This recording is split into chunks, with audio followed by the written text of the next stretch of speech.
Hello friends, welcome to study group Pathshala. मैं उल्लास और आज की क्लास में हम लोग डिस्कस करेंगे एक निबंध को, और ये निबंध होगा प्रधानमंत्री किसान सम्मान निधि योजना पर। ठीक है, काफ़ी ज़्यादा इंपॉर्टेंट टॉपिक है आप सभी के लिए। इसको आप जरूर तैयार करिए एसएससी, सीजीएल, सीएचएसएल या फिर एमटीएस के लिए। ठीक है, और अदर एग्जाम्स के लिए भी आप इसको तैयार कर सकते हो। इसकी कंप्लीट प्लेलिस्ट को जरूर देख लीजिएगा, जितने भी इंपॉर्टेंट टॉपिक्स हैं वो सभी आपको प्लेलिस्ट में मिल जाएंगे। राइट फ्रेंड्स, इसके साथ ही साथ आप इस बुक को ले सकते हो जिसमें आपको 60+ टॉपिक्स मिल जाएंगे कवर करने के लिए, और विद इन वर्ड लिमिट सारे के सारे टॉपिक्स मिलेंगे आपको, लेटेस्ट पैटर्न पर बेस्ड होंगे और 60+ टॉपिक्स को आप यहाँ से कवर कर पाओगे। ऐसे और लेटर दोनों ही आपको सिंगल बुक में मिल जाएंगे और लोएस्ट कॉस्ट में आपको ये बुक मिल जाएगी।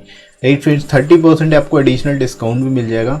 तो डिस्क्रिप्शन में लिंक दिया गया है, वहाँ से जाके आप इनको बाय कर सकते हो अपने एग्जाम के हिसाब से, एसएससी, सीजीएल, सीएचएसएल या फिर एमटीएस के लिए। राइट फ्रेंड्स, तो चलिए शुरुआत करते हैं अच्छी क्लास की। इंट्रोडक्शन से हम लोग यहाँ पर शुरुआत करेंगे। तो कैसे इसको एक्सप्लेन करना है देख लेते हैं। किसान भारतीय अर्थव्यवस्था की रीढ़ है, लेकिन उनका जीवन दिन ब दिन और अधिक कठिन होता जा रहा है। किसानों की बिगड़ती हालत को देखते हुए सरकार ने प्रधानमंत्री किसान सम्मान निधि योजना की शुरुआत की। ठीक है, यहाँ पर आप फ्रेंड्स शुरुआत इस तरह से कर सकते हो कि किसानों की भूमिका बता सकते हो। हमारी अर्थव्यवस्था में किसानों की अहम भूमिका होती है, इसीलिए हम लोग किसानों को अर्थव्यवस्था की रीढ़ भी बोल सकते हैं। ठीक है, क्योंकि ज़्यादातर लोग जो है खेती और किसानी में ही इंडल्ज है। राइट, तो जैसा कि किसान पूरे देश का पेट भरता है, लेकिन उनको कई सारी मुसीबतों का सामना करना पड़ता है और भी दिन ब दिन उनका जो जीवन है कठिन होता जा रहा है। ठीक है, तो इसी को देखते हुए सरकार ने क्या किया है कि स्कीम लॉन्च की, जिसका नाम है प्रधानमंत्री किसान सम्मान निधि योजना।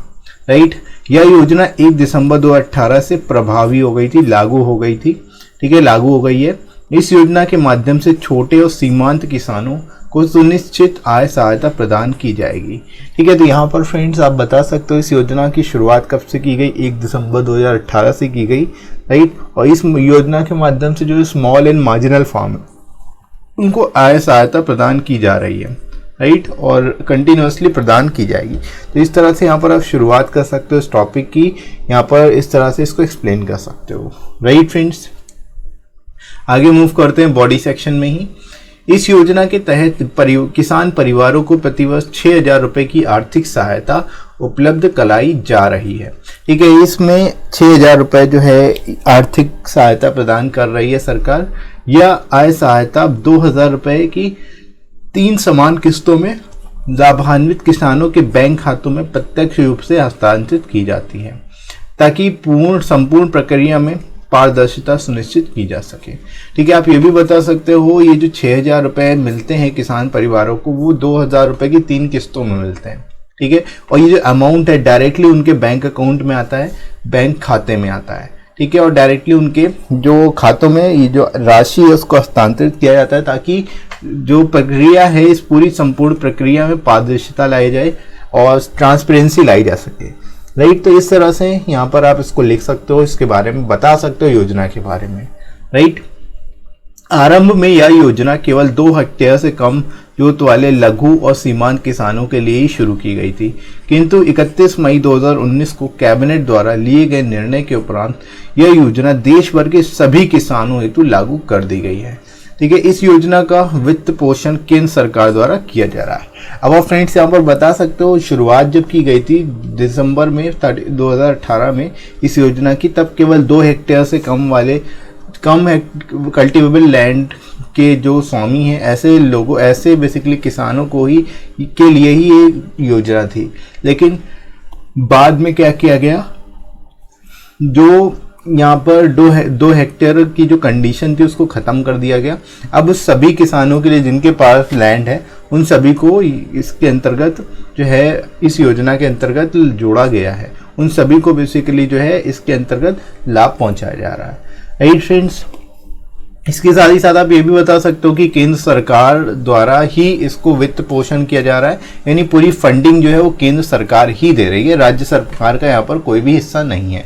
राज्य सरकार केवल इनको कार्यान्वयन का भार सौंपा गया है कि वो जितने भी किसान हैं उनको आइडेंटिफाई करें और उसी हिसाब से उनको नोटिफाई करे केंद्र सरकार को। बाकी केंद्र सरकार जो है वो सारा खर्च जो है इस योजना के अंतर्गत वही उठा रही है। राइट। तो इस तरह से इस टॉपिक को आप यहाँ पर शुरुआत में एक्सप्लेन कर सकते हो। राइट, आगे बढ़ते हैं फ्रेंड्स इसी में ही। और इस आय का उपयोग बीज, उर्वरक, उपकरण, श्रम और अन्य उभरती जरूरतों के लिए किया जा सकता है, लेकिन इस योजना की कुछ सीमाएं भी हैं, लिमिटेशंस भी हैं। अब आप यहाँ पर बता सकते हो जो अमाउंट मिल रहा है इसका उपयोग अलग अलग तरीके से किसी भी तरह से किया जा सकता है। यहाँ पर कोई लिमिटेशन नहीं है कि किसी पर्टिकुलर उपयोग के लिए ही किया जाए, पर्सनल यूज के लिए भी इस अमाउंट का उपयोग किया जा सकता है, ठीक है। लेकिन इस योजना की कुछ सीमाएं हैं, कुछ लिमिटेशन है, वो क्या है ये देख लेते हैं। इस योजना का लक्ष्य छोटे और सीमांत किसानों को कवर करना है। भूमिहीन मजदूर और किराएदार किसान इस योजना का लाभ नहीं उठा सकते, ठीक है। ये पहली इसकी लिमिटेशन है कि ऐसे मजदूर जिनके पास भूमि नहीं है या फिर जो किराएदार किसान है, ऐसे लोग जो है इस योजना का लाभ नहीं उठा सकते। केवल वही लोग इस योजना का लाभ उठा सकते हैं जिनके पास लैंड हो, जिनके पास जमीन हो, राइट। कुछ राज्य को छोड़कर अन्य राज्यों में भी अभी भी भूमि रिकॉर्ड के लिए डेटाबेस नहीं बन पाए हैं, ठीक है। ये अनदर लिमिटेशन है कि कई राज्यों में अभी तक भूमि के रिकॉर्ड की डेटाबेस ही नहीं है कंप्लीटली। तो इस तरह से जो बेसिकली अमाउंट है बेनिफिशियरीज को भी आइडेंटिफाई करना थोड़ा सा मुश्किल हो रहा है, राइट। तो ये कुछ इसकी लिमिटेशंस है जो कि आप यहाँ पर बता सकते हो, राइट फ्रेंड्स। आगे मूव करते हैं हम लोग कंक्लूजन की ओर। केंद्र सरकार को सार्वजनिक और निजी संस्थानों और बाजार एजेंसियों को उचित मूल्य पर कृषि क्षेत्र में सेवाएं प्रदान करने की अनुमति देनी चाहिए तथा उनका लक्ष्य गरीबी कम करना, स्थायी खाद्य सुरक्षा और समावेशी विकास और किसानों की भलाई सुनिश्चित करना होना चाहिए, ठीक है। यहाँ पर आप सजेशन दे सकते हो कि केंद्र सरकार सार्वजनिक और निजी संस्थानों और बाजार एजेंसियों को उचित मूल्य पर कृषि क्षेत्र में सेवाएं प्रदान करने की अनुमति दें, ठीक है। इसके साथ ही साथ जो गरीबी को कम करने का लक्ष्य है उसको रखा जाना चाहिए। स्थायी खाद्य सुरक्षा भी लानी चाहिए, साथ ही साथ समावेशी विकास होना चाहिए, राइट।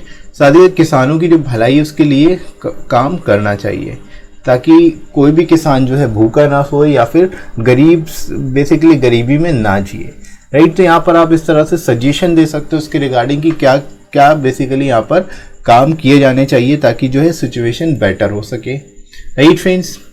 यह योजना न केवल गरीब किसान परिवारों को सुनिश्चित आय प्रदान करेगी बल्कि उनकी उभरती जरूरतों को भी पूरा करेगी, जो उनकी अर्जेंट नीड्स होगी उसको भी पूरा करेगी, राइट फ्रेंड्स। तो यहाँ पर सजेशन में आप फाइनली कंक्लूड करते हुए लिख सकते हो कि इस योजना के तहत जो गरीब किसान हैं उनके लिए काफ़ी हद तक ये योजना फ्रूटफुल साबित होने वाली है, उनके लिए उपयोगी साबित होने वाली है, क्योंकि उनकी जो ज़रूरतें हैं वो भी इससे कुछ हद तक पूरी हो जाएंगी और जो उनको समस्याएं हैं बेसिकली जो फाइनेंशियल उनकी डिफिकल्टीज है वो भी कुछ हद तक कम होगी, राइट। तो यहाँ पर इस तरह से आप इस टॉपिक को एक्सप्लेन कर सकते हो, यहाँ पर इसके बारे में लिख सकते हो, ठीक है फ्रेंड्स। तो आई होप आप सभी को ये टॉपिक समझ आया होगा, कैसे लिखना है, किस तरह से इस टॉपिक को आप बेटर तरीके से एक्सप्लेन कर सकते हो, राइट फ्रेंड्स। इसी तरह से आप बाकी के टॉपिक्स को भी अच्छे से कवर करिएगा और ये वीडियो कैसा लगा कमेंट करके ज़रूर बताइएगा। आप सभी के कमेंट्स को मैं पर्सनली पढ़ता हूँ तो आप ज़रूर कमेंट करा करिए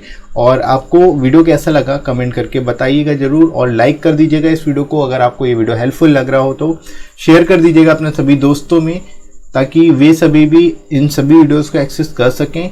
और आप में से अगर कोई नया है तो इस चैनल को सब्सक्राइब जरूर कर लीजिए, राइट फ्रेंड्स। और आप कमेंट सेक्शन के थ्रू भी आप मुझे सजेशन दे सकते हो, अगर कोई टॉपिक आपको इम्पोर्टेंट लगता है तो वो भी आप सजेस्ट कर सकते हो, मैं उस पर भी आपको वीडियोस प्रोवाइड कर दूंगा, राइट फ्रेंड्स।